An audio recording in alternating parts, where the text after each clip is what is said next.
When in the course of human events it becomes necessary for one people to dissolve the political bands which have connected them with another, and to assume among the powers of the earth the separate and equal station to which the laws of nature and of nature's God entitle them, a decent respect to the opinions of mankind requires that they should declare the causes which impel them to the separation.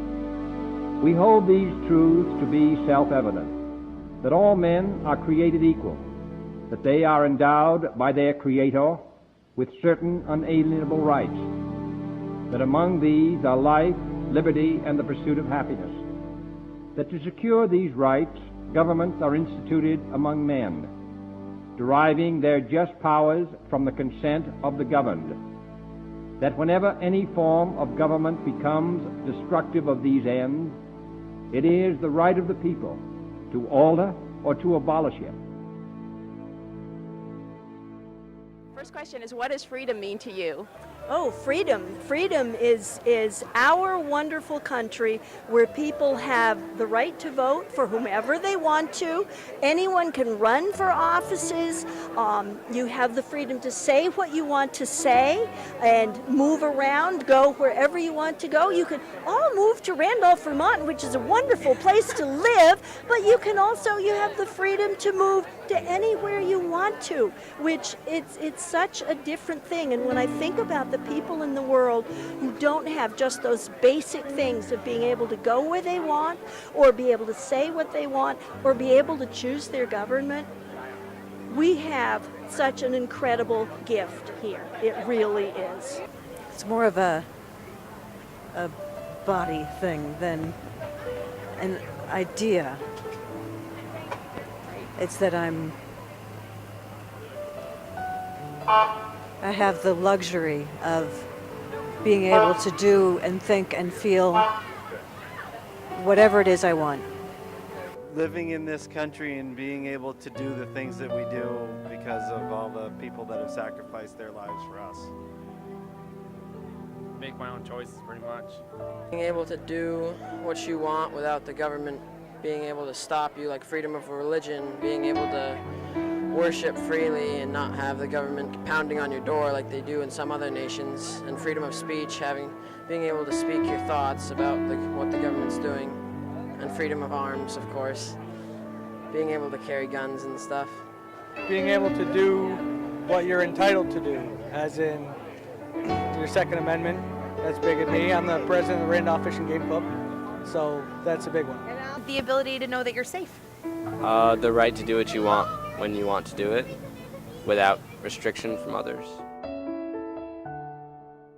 Is there any connection between God and freedom? I think that depends who you ask, because I think everyone has their own beliefs and they may have different sorts of belief systems about some kind of God. So, and that's part of the freedom in our country, that we have that right to each have our own beliefs, whether it's an organized religion, whether it's, your own spiritual set of values. That's part of freedom, yes. And do you think there's any connection between God and freedom? No. Is there any connection between God and our freedom in this country? Yes. I'd say yes. I can't really elaborate on that, but definitely. I'm not good with on-the-spot answers, but yes. Yeah. Is there any connection between God and freedom in our country?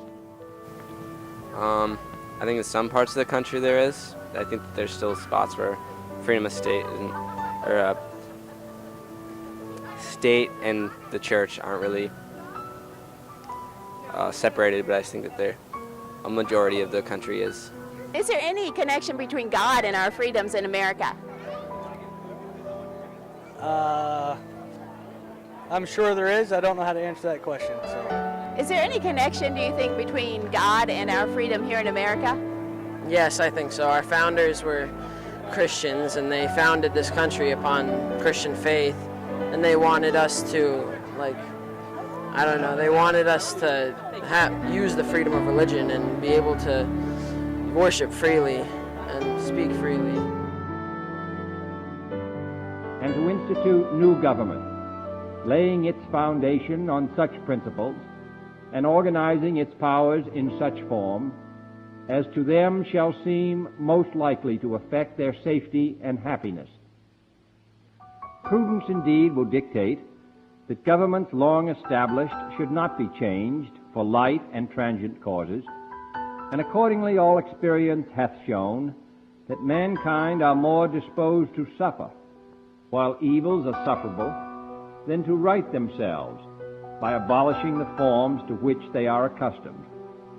But when a long train of abuses and usurpations, pursuing invariably the same object, evinces a design to reduce them under absolute despotism, it is their right, it is their duty, to throw off such government and to provide new gods for their future security. Such has been the patient sufferance of these colonies, and such is now the necessity which constrains them to alter their former systems of government.